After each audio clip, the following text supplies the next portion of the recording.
ரெண்டாவது என்ன பண்ணிட்டான், உனக்கு அந்த மாதிரி ஒரு கேள்வி எழுப்பிச்சேன்னா நீ எதனா ஆயிடுவில்ல. நோ நோ நோ சுவாசி, நான் குழந்தை பிறந்து வளர்ற வரைக்கும் எதையோ சாப்பிட்டு வளர்ந்தேன். ஆமாம் தானே? அது தப்பாக இருக்க முடியுமா? கொல்லும் பாம்பின் கொடும் விஷத்தை சொல்லில் கொடுக்க கற்றுக்கொண்டான்.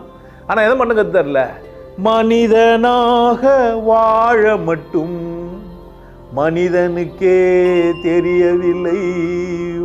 பாடசாலைகளெல்லாம் என்ன இல்லை, நான் ஏன் வேணும்? எனக்கு ஒரு நல்ல பொண்டாட்டி வேணும் வேணுமா? எனக்கு ஒரு நல்ல புள்ள வேணும் வேணுமா? எனக்கு நல்ல எதனா வேணும்னு வேணுமா? ஏன் சொல்லி கொடுத்தாங்க? என்னத்துக்கு இதெல்லாம்? அப்போனா கடவுள் அவ்வளோ கேவலமானவனா? இது கடவுள் அசிங்கப்பத்திருந்தா உனக்கு புரியவே இல்லையா? நான் யாருக்காக பேசுகிறேன்? உனக்காக பேசுகிறேன். ஆனால் நீ என்ன நினச்சிக்கிற? எனக்காக பேசுகிறேன். அப்படி தானே? எனக்காகவும் தான் பேசுகிறேன். ஏன்னா நான் பேசிட்டேன். புரிஞ்சுக்கிறது புரியாது யார் விஷயம்? எனக்கு புரிஞ்சிச்சு. நான் என்ன பண்ணுறேன்? பேசிடுறேன். நீ என்ன பண்ண பாரு, புரிஞ்சுக்கோ. புரியலனாலும் யார் பிரச்சனை? இது குடும்பம்லாம் அவசியமா? இந்த கேள்வியை கேட்டு ஒருத்தர் என்ன பண்ணிட்டான், துருவியா போடான்ட்டான்.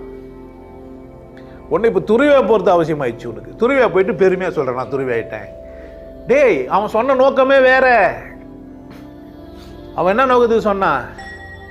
இதெல்லாம் இல்லாமல் வாழ முடியும், இதெல்லாம் அனாவசியம், இதுக்கு அப்பாற்பட்ட ஒரு விஷயம் இருக்குது, அதுதான் அவசியம்.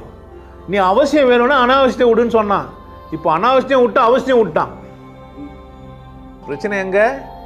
இந்த உலகத்தில் எல்லாரும் எப்படிங்கிறான்? பேச வரவன், சொல்கிறவன், கத்துறவன், வேத நூல் எழுதணும்லாம் யார் அப்படின்னு கேட்டிங்கன்னா, தன்னை நிலைநாட்டுறதுக்காக பேசினவன் தான் இந்த மனிதன். அவன் கிடையாது.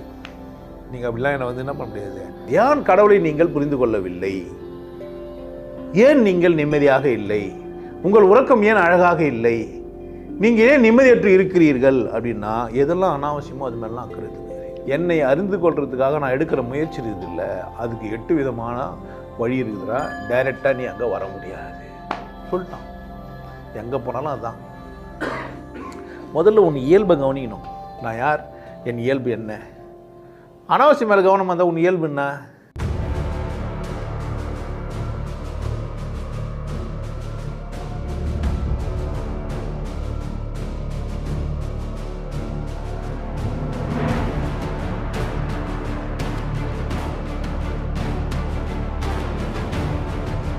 கல்வி எது அப்படின்னு கேட்டிங்கன்னா, நீ யார்? நீ எதுக்காக பிறந்திருக்கிற? இதை செய்கிறது எது? அது எப்படி இருக்குது?